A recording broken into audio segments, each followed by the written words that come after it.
यह कहानी केवल मनोरंजन के उद्देश्य से बनाया गया है। इस कहानी के पात्र काल्पनिक है। वास्तविक व्यक्ति जीवित या मृत या वास्तविक घटनाओं से कोई भी संबंध नहीं है। इस कहानी का किसी भी व्यक्ति, धर्म, जाति को ठेस पहुंचाने की मंशा नहीं है। सुहागरात को लेकर हर लड़के की तरह मेरे भी कई सारे ख्वाब थे जो आज पूरे के पूरे तरीके से टूट चुके थे। मैं दूल्हे का सेहरा पहने अपने कमरे की तरफ जा रहा था। मेरे दिलों की धड़कनें बढ़ने लगी थी। मेरा बिल्कुल भी मन नहीं कर रहा था क्योंकि मेरी शादी मेरी पड़ोस की आंटी से हो गई थी जिसकी उम्र 40 साल थी। माँ बाप ने ज़बरदस्ती मेरी शादी पड़ोस की आंटी के साथ कर दी। दोस्तों ने मुझे कहा कि तू कैसे सुहागरात की रात उस आंटी को संभालेगा क्योंकि तू तो सिर्फ अभी 17 साल का है और अभी तो तुझे सुहागरात के बारे में बिल्कुल भी कुछ पता नहीं। मैं मन मार कर अपने कमरे की तरफ बढ़ रहा था।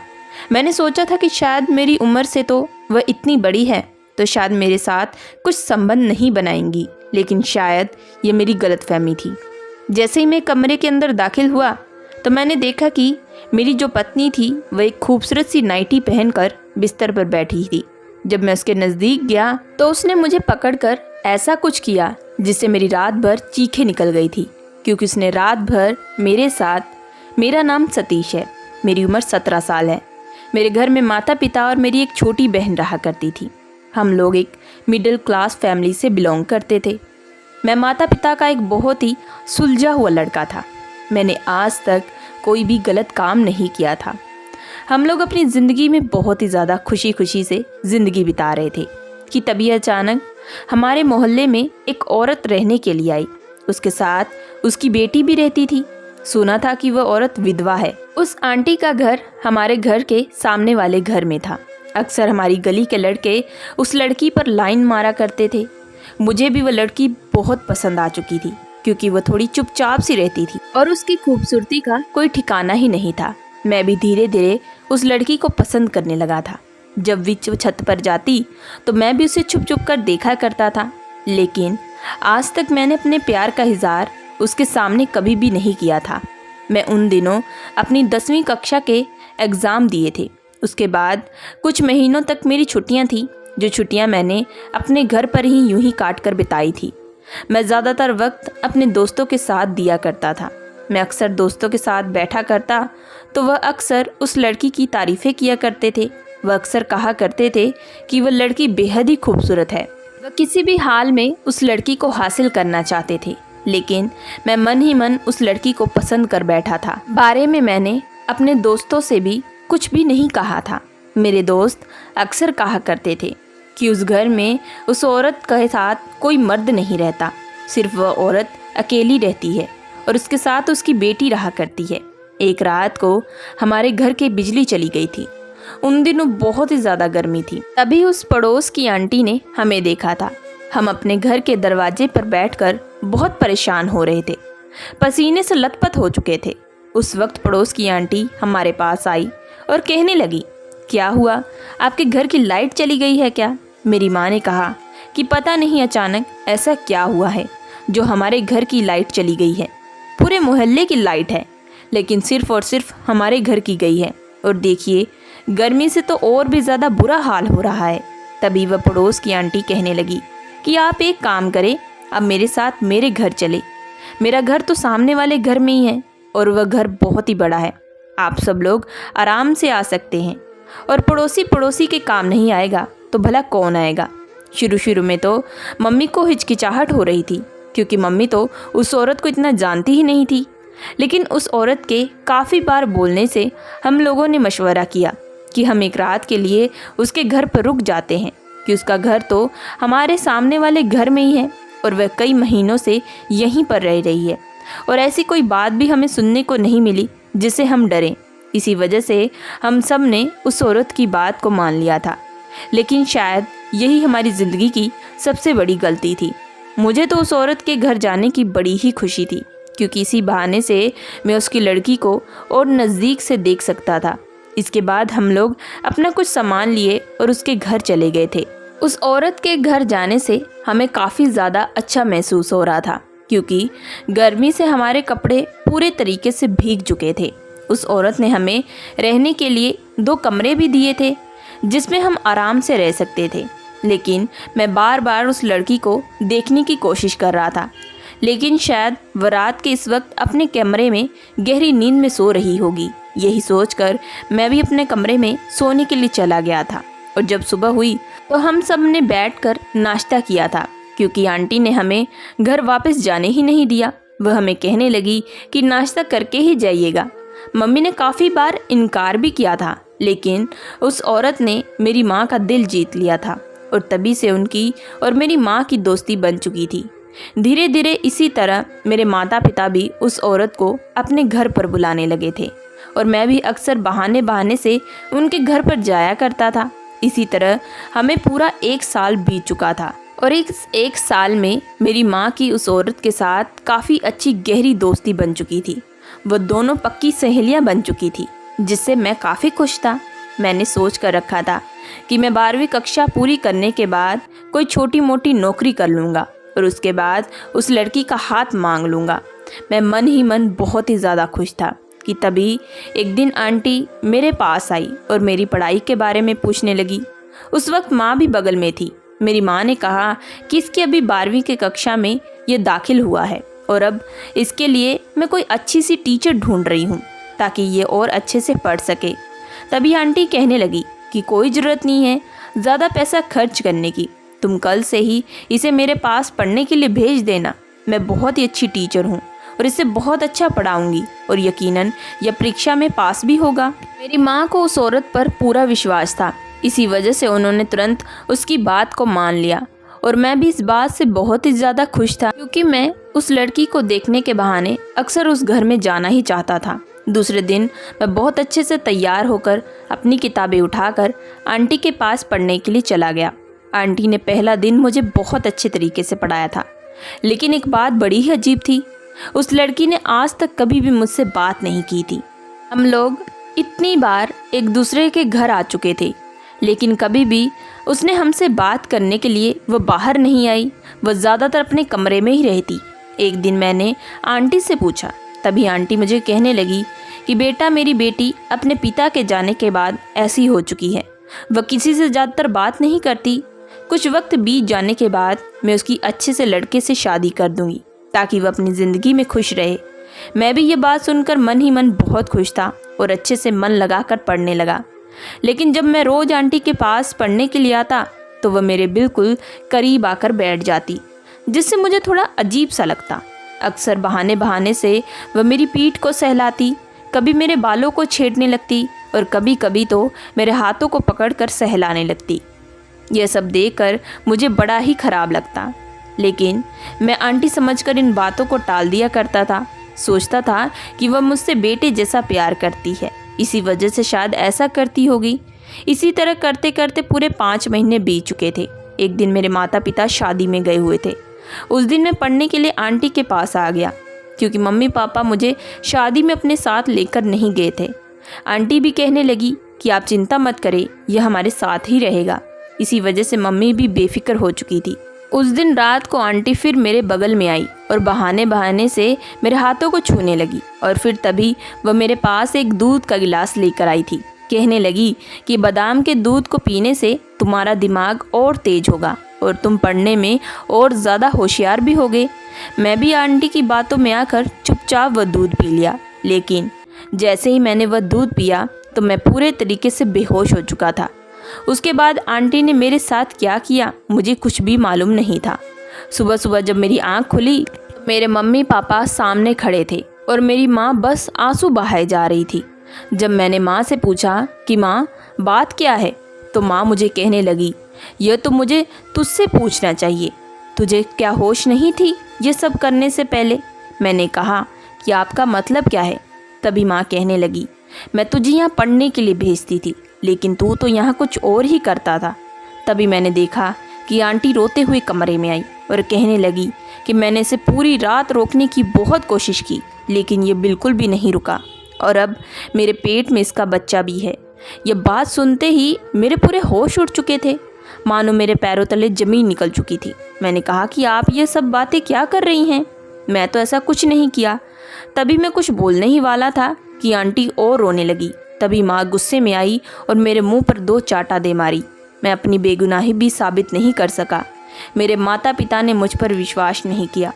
वह तो सोचने लगे कि लड़का जवान हो रहा था, इसी वजह से उसने ये गलत काम कर दिया।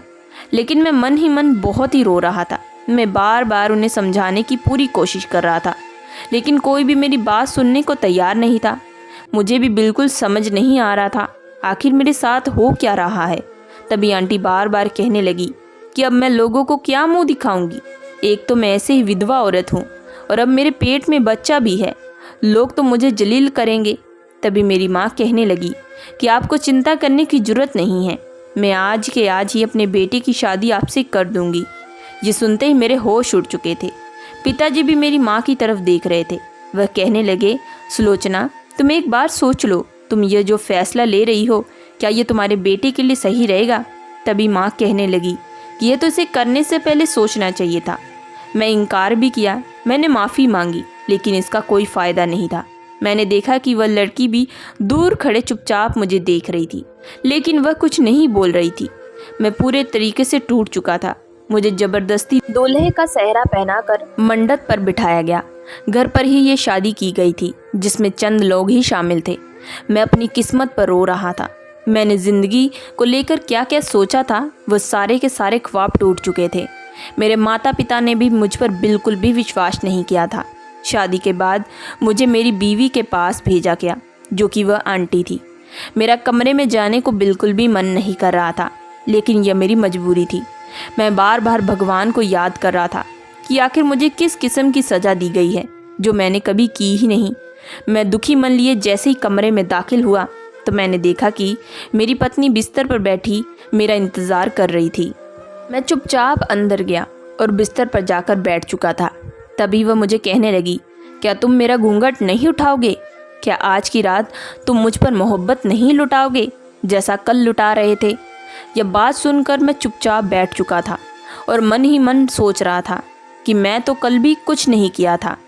तभी मेरी पत्नी कहने लगी कि देखो, मेरे पेट में तुम्हारा बच्चा है और अब तुम ही इसके बाप हो, और इस बात को अच्छे से मान लो और इस रिश्ते को बखूबी से निभाओ। फिर मेरी पत्नी ने खुद ही मुझे पकड़कर मेरे साथ वह सब किया जो मैं ज़िंदगी में कभी करना ही नहीं चाहता था। मैं ज़िंदा तो था, लेकिन मुझ में अब बिल्कुल भी जान नहीं बची थी। बस मेरी आंखों से बस आंसू ही निकल रहे थे। इसी तरह सुबह भी हो चुकी थी। मैंने देखा कि मेरी पत्नी कमरे से जा चुकी थी। मैं तुरंत उठा और वॉशरूम में गया और फ्रेश होकर वापस आ गया। जब मैं घर से बाहर निकला तो लोग मेरा मजाक उड़ाने लगे। कुछ मेरे बारे में बुरा कहने लगे, कुछ मुझ पर तरस खाने लगे। लोगों की बातें भी मुझे अंदर ही अंदर से निचोड़ रही थी। मेरी तो जीने की उम्मीद ही पूरे तरीके से टूट चुकी थी। मेरे माँ बाप ने मुझसे सारे रिश्ते नाते ख़त्म कर दिए थे। मेरे जो दोस्त थे वह भी मुझसे पूछते थे कि आखिर ऐसी क्या मजबूरी आन पड़ी जो तुमने उस औरत के साथ वह सब किया।